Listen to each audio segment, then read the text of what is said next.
بسم اللہ الرحمن الرحیم۔ محترم سامعین و ناظرین، آج کی اس ویڈیو میں نماز سے متعلق ایک بہت اہم مسئلہ ذکر کرنا مقصود ہے۔ وہ مسئلہ یہ ہے کہ جس کسی آدمی کو بھوک یا پیاس کا تقاضا ہو یا یہ کہ پیشاب پاخانے کی ضرورت ہو اور اسی دوران وہ نماز کے لیے نیت باندھ لے تو اس کی نماز کا کیا حکم ہوگا۔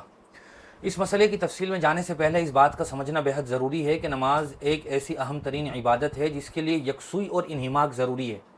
یعنی آدمی اپنی نماز میں خشوع و خضوع اسی وقت حاصل کر سکتا ہے جب وہ ہمتن متوجہ ہو کر نماز ادا کرے گا۔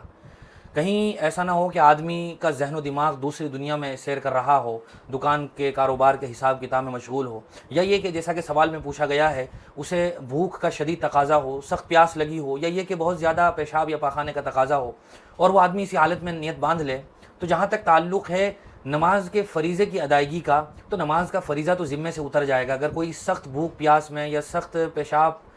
پاخانے کے تقاضے کے وقت نماز ادا کر لیتا ہے، لیکن یہ ہے کہ نماز مکروہ ہو جائے گی، یعنی ثواب کم ملے گا، بلکہ بعض فقہا نے لکھا ہے کہ نماز مکروہ تحریمی ہوگی، کافی سارا ثواب کم ہو جاتا ہے نماز جب مکروہ تحریمی ہو جاتی ہے۔ اس لیے یاد رکھنا چاہیے کہ اگر نماز کا وقت ابھی باقی ہے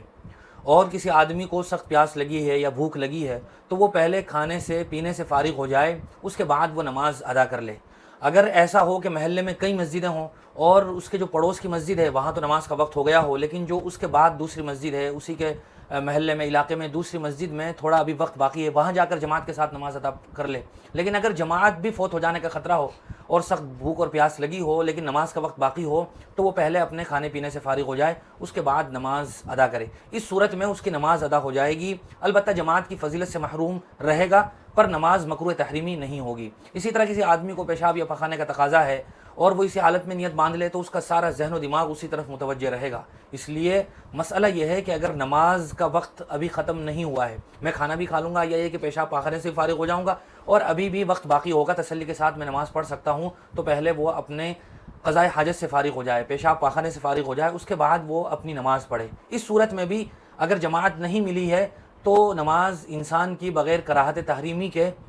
ادا ہو جائے گی، جماعت کی فضیلت سے آدمی محروم ہو جائے گا۔ البتہ اگر کبھی ایسا موقع ہو کہ نماز کا وقت ختم ہونے میں صرف 7، 8، 10 منٹ باقی ہے کہ آدمی وضو کر کے صرف نماز پڑھ سکتا ہے اور پھر وقت ختم ہو جائے گا اور سخت بھوک پیاس لگی ہے یا یہ کہ شدید تقاضا ہے پیشاب پاخانے کا، تو پھر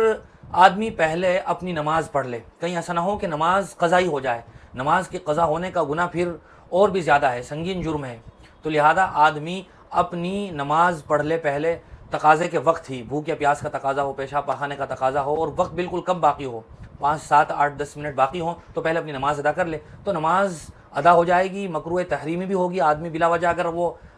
کوتاہی کی وجہ سے دیر سے نماز پڑھ رہا ہے تو گنہگار بھی ہوگا، لیکن یہ ہے کہ نماز کے قضا ہونے کا گناہ نہیں ملے گا جو زیادہ بڑا گناہ ہے۔ امید ہے کہ مسئلہ پورا واضح ہو گیا ہوگا، اس لیے پورے توجہ اور انہماک کے ساتھ نماز ادا کرنے کی کوشش کرنی چاہیے۔ بلکہ اگر ہم صحابہ اکرام کے معمول کو دیکھیں یا یہ کہ اپنے اکابرین کے معمول کو دیکھیں تو وہ عام طور سے اذان سے پہلے ہی اپنے آپ کو نماز کے لیے فارغ کر لیا کرتے تھے۔ مقصد یہ ہوتا تھا کہ اگر ہمارا ذہن و دماغ کسی اور چیز طرف متوجہ ہے، کاروبار میں، دکان مکان میں، بیوی بچوں میں مشغول ہے، تو ہمارا ذہن نماز کی جماعت شروع ہونے سے پہلے اس سے بالکل فری ہو جائے، فارغ ہو جائے اور ہم پوری توجہ اور انہماک کے ساتھ نماز میں مشغول ہوں۔ یہ مقصد ہوتا تھا ان کا، لیکن اب